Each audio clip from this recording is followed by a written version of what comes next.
You're born on Komodo Island, tucked away in a hole that feels more like a sauna with no exit. As you crack open that eggshell, you're probably wondering what your mom looks like, except there's nothing here. No, you're on your own from the get-go. And that's not even the worst part. You see, in the Komodo Dragon world, even your siblings could be your worst enemies. You might be lucky enough to be the first one to hatch, so before you even think about taking your first breath, you've got to get the heck out of there fast. Scramble up the nearest tree like your life depends on it, because it quite literally does. You're not just avoiding your siblings, you're dodging hungry adults who wouldn't mind a bite-sized snack like you. To them, you're just a free McNugget. So there you are, clinging to a tree branch, getting your first real look at the world. For now, just focus on surviving your first few days, because the real adventure's just beginning. For the next few months, you're on a strict no-ground diet, because down there it's a jungle in the most literal sense, where every step could be your last. Imagine living on the 50th floor of a skyscraper because the streets are filled with zombies. Yeah, it's kind of like that, only instead of zombies, it's your very own kin patrolling the ground, all ready to take a bite out of anything that moves. You're not completely defenseless, though. You've got instincts, quick reflexes, and a strong survival instinct that kicks in from day one. Plus, you've inherited a handy little trick, the art of camouflage. With your molted brown and green scales, you blend right into the leaves and bark, making it that much harder for anything hungry to spot you. Think of it as your very own invisibility cloak, but instead of dodging wizards and Hogwarts, you're avoiding becoming someone's lunch. At this stage, your life is all about survival 101. Find food, stay hidden, and whatever you do, don't fall out of the tree. Your diet's about as varied as a college student's during finals week, whatever you can scavenge or catch, from insects and small lizards to the occasional bird that's too slow for its own good. Every meal's a victory, and every day you avoid becoming a meal is an even bigger win. But don't get too comfortable in that tree, because soon you're going to have to face the real world down below. And trust me, that's when things really start to get interesting. You're no longer that helpless hatchling clinging to a branch for dear life. Now you're ready to start exploring the wild world of Komodo Island. Your first few steps on solid ground are like a toddler taking their first wobbly steps, except in your case, the stakes are a bit higher. Every rustle in the bushes could be a potential meal or a threat, and your senses are on high alert. It's basically hardcore Minecraft, but in real life. Now, in most animal worlds, this would be the part where Mom swoops in to show you the ropes, but as we've established, Komodo moms aren't exactly the nurturing type. Instead, you're left to figure out things on your own, and that means a lot of trial and error. Your days are filled with mini-missions, stalking unsuspecting critters, practicing your stealth moves, and trying not to end up on the menu of a bigger predator. It's all part of the learning curve, and you're slowly but surely getting the hang of it. At first, your hunts are more hide-and-seek than stealthy predator. You'll spend hours lying in wait trying to blend in with the underbrush, your heart pounding like a drum as you watch a potential meal scuttle by. Or get swept up by a much more experienced dragon. Show off. But when you finally nail that first successful hunt, it's like winning the lottery of lizards and rats. As you grow, so does your confidence. You're exploring further from your original tree, pushing boundaries, and generally acting like the reptilian version of a rebellious teenager. Each day, you become a little more daring, a little more skilled, and a lot less likely to end up as someone else's dinner.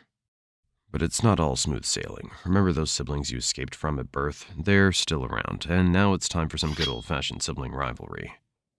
And the prize is, well, not dying. As you transition from Komodo teen to adulthood, you start to realize that the world is both bigger and smaller than you once thought. The island is vast, but it's also crowded with other dragons, each staking their claim to the best hunting grounds. It's time to find your own territory. Think of it like moving out of your parents' basement and into your first flat. Except your parents never had a basement and your family's been trying to eat you this whole time. Finding territory is like trying to score the last available seat at a sold-out concert. It takes luck, strategy, and probably a scuffle or two.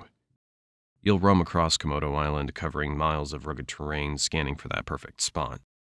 Once you find a potential territory, the real challenge begins. Making it yours. Imagine walking for hours to find the perfect spot, only to discover that it's already been taken by a dragon twice your size. Now you've got a choice. Try to negotiate, which, let's be honest, is going to end in a fight, or keep moving and hope for a less crowded patch of land. Now that you've got your territory, and congrats by the way, it's time to settle into the daily routine of a full-fledged Komodo dragon. Your schedule's a mix of hunting, patrolling, and catching up on sleep. Lots and lots of sleep.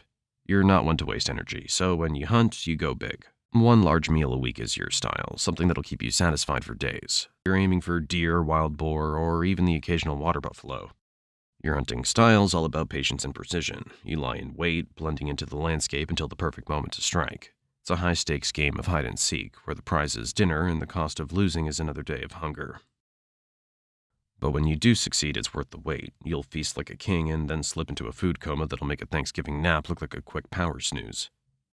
As you reach full maturity at around 7 to 10 years, you start taking extra notice of other female Komodos roaming around.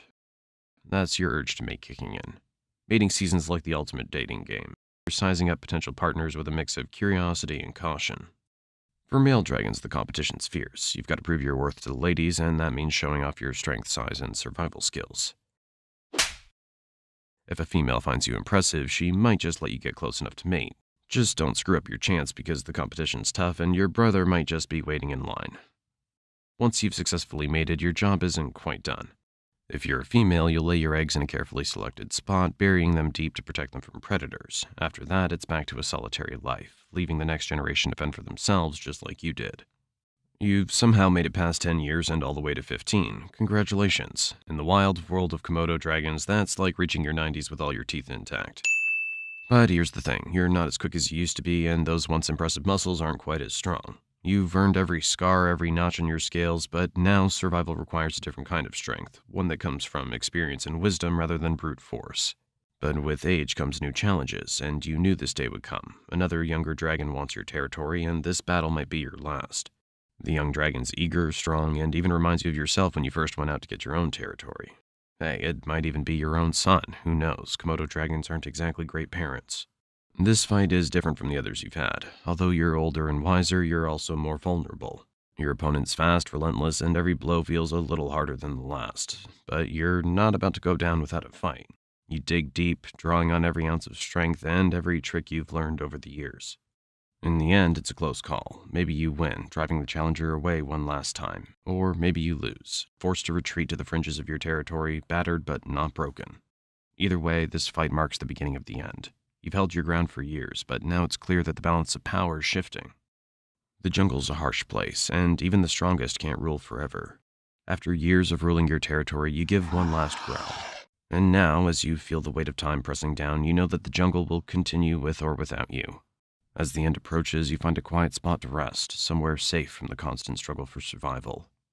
You lie down, feeling the warmth of the sun on your scales, and close your eyes. The world keeps turning, the cycle continues, and somewhere out there a new dragon is hatching, ready to begin the journey you've just completed.